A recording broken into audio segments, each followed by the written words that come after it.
Salut tout le monde. Bienvenue à cette vidéo où l'on va se pencher sur les incidents aériens les plus marquants et, surtout, sur ce qu'ils ont changé dans le monde de l'aviation. Ces événements, aussi tragiques soient-ils, ont permis de mettre le doigt sur des failles de sécurité et de rendre les voyages en avion plus sûrs. Alors, installez-vous confortablement. On décolle pour un voyage dans le temps et dans les coulisses de l'aviation civile, à la découverte des incidents qui ont marqué l'histoire et façonné le monde aérien d'aujourd'hui. On est le 1er juin 2009. Le vol 447 d'Air France, en provenance de Rio de Janeiro et à destination de Paris, disparaît des écrans radars au-dessus de l'océan Atlantique. À bord, 228 personnes.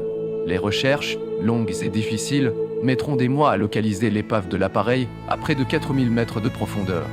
Les boîtes noires, retrouvées miraculeusement, révèlent un enchaînement d'événements tragiques. Les sondes pitot, qui servent à mesurer la vitesse de l'avion, ont givré, donnant des informations erronées à l'équipage.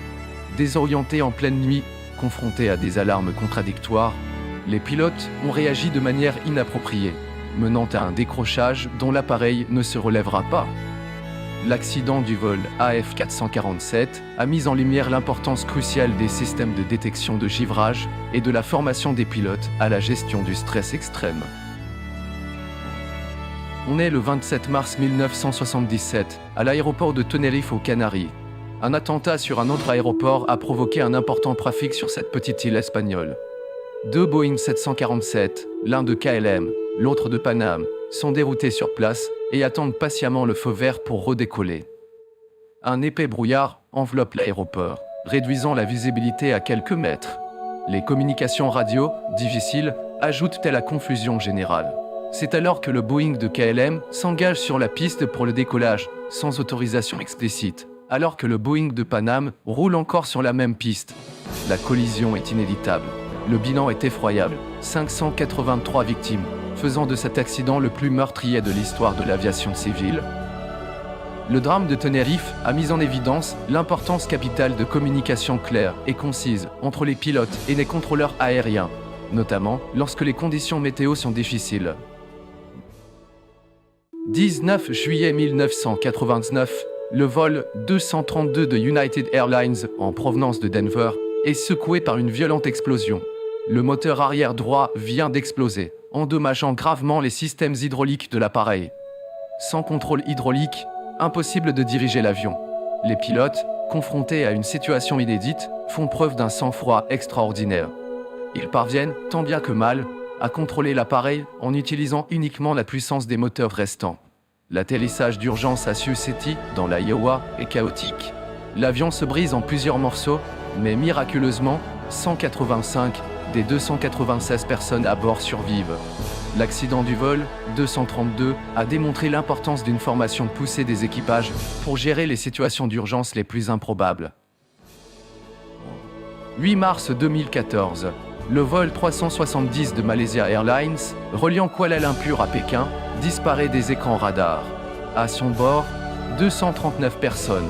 Malgré des recherches intensives menées par plusieurs pays, l'avion reste introuvable. Les spéculations vont bon train. Acte terroriste, suicide du pilote, panne technique majeure. Le mystère reste entier. Quelques débris retrouvés sur les côtes de l'océan Indien ne permettent pas de déterminer les causes exactes de la disparition. L'absence de réponse et la frustration des familles et des victimes alimentent les théories du complot. L'accident du vol MH370 a mis en évidence les lacunes dans le suivi des avions en temps réel et la nécessité de renforcer les systèmes de localisation des appareils en cas de crash.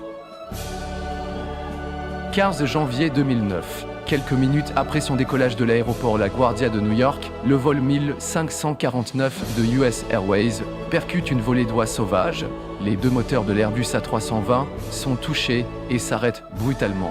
Le commandant de bord, Chesley Sullenberger, comprend qu'il n'a aucune chance d'atteindre un aéroport. Il prend alors une décision audacieuse, amérir sur le fleuve Hudson. L'amérissage est un succès. Les 155 passagers et membres d'équipage sont sains et saufs. Un exploit salué comme un miracle. Le sang-froid de l'équipage, la qualité de la formation des pilotes et la réactivité des secours ont permis d'éviter une catastrophe. L'amérissage du vol 1549 a rappelé l'importance de la préparation aux situations d'urgence et démontré qu'un amérissage forcé, aussi périlleux soit-il, peut sauver des vies.